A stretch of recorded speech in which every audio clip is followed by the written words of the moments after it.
Number one, put God first. Put God first in everything you do. Everything that you think you see in me, everything that I've accomplished, everything that you think I have, and I have a few things, everything that I have is by the grace of God. Understand that. It's a gift. 40 years ago, March 27th, 1975, it was 40 years ago, just this past March, I was flunking out of college. I had a 1.7 grade point average. I hope none of you can relate. I had a 1.7 grade point average.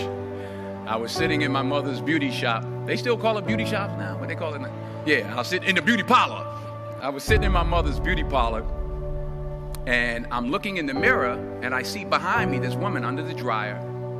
And every time she looked up, every time I looked up, she was looking at me, just looking me in the eye. And I didn't know who she was, and I said, she said, somebody give me a pen, give me a pencil, I have a prophecy.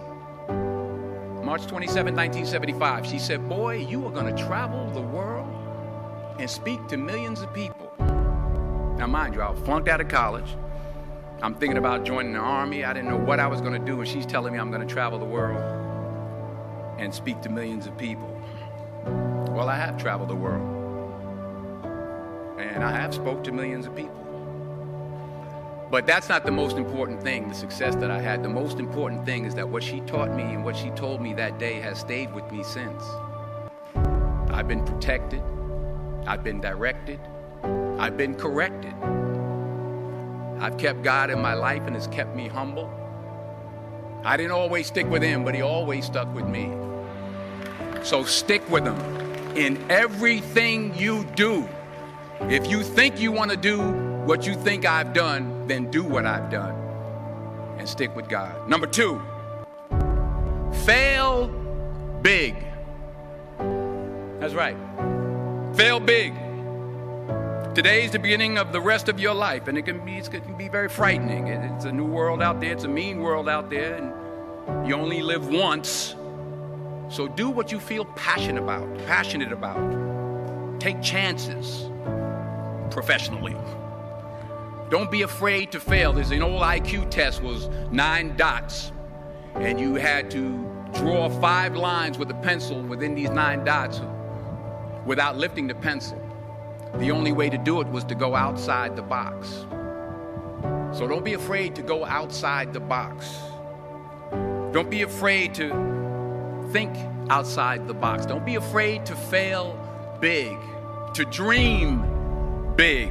But remember, dreams without goals are just dreams, and they ultimately fuel disappointment.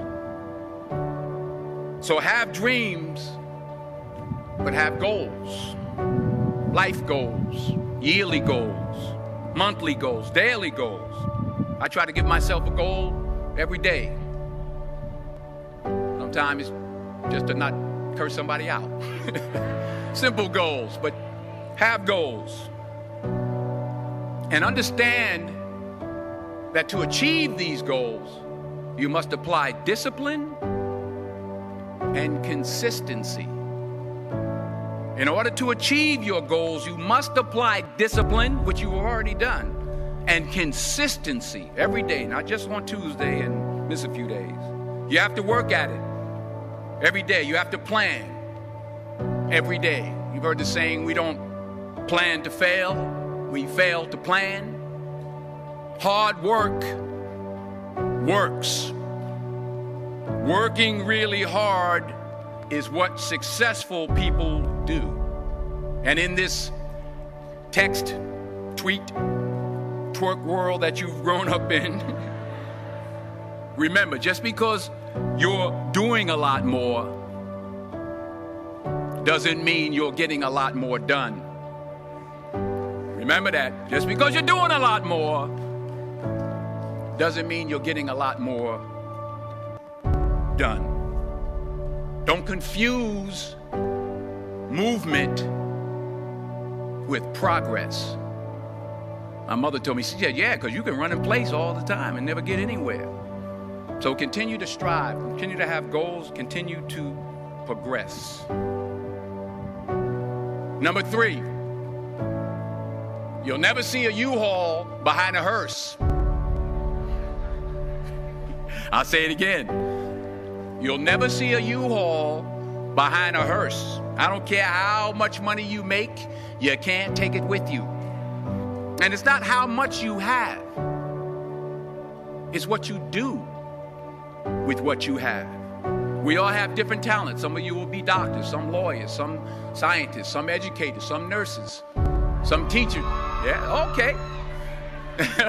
Some preachers. The most selfish thing you can do in this world is help someone else. Why is it selfish? Because the gratification, the goodness that comes to you, the good feeling that I get from helping others, nothing's better than that. Not jewelry, not big house I have, not the cars, but it's the joy. That's where the joy is, in helping others. That's where the success is. Finally, I pray that you put your slippers way under the bed tonight, so that when you wake up in the morning, you have to get on your knees to reach them. And while you're down there, say thank you for grace. Thank you for mercy. Thank you for understanding. Thank you for wisdom. Thank you for parents. Thank you for love. Thank you for kindness. Thank you for humility. Thank you for peace. Thank you for prosperity. Say thank you in advance for what's already yours. That's how I live my life. That's why I am. One of the reasons why I am today. Say thank you in advance for what is already yours. True desire in the heart for anything good is God's proof to you, sent beforehand to indicate that it's yours already. I'll say it again. True desire in the heart, that itch that you have, whatever it is you want to do, that thing that you want to do to help others and to grow and to make money, that desire, that itch, that's God's proof to you, sent beforehand already to indicate that it's yours.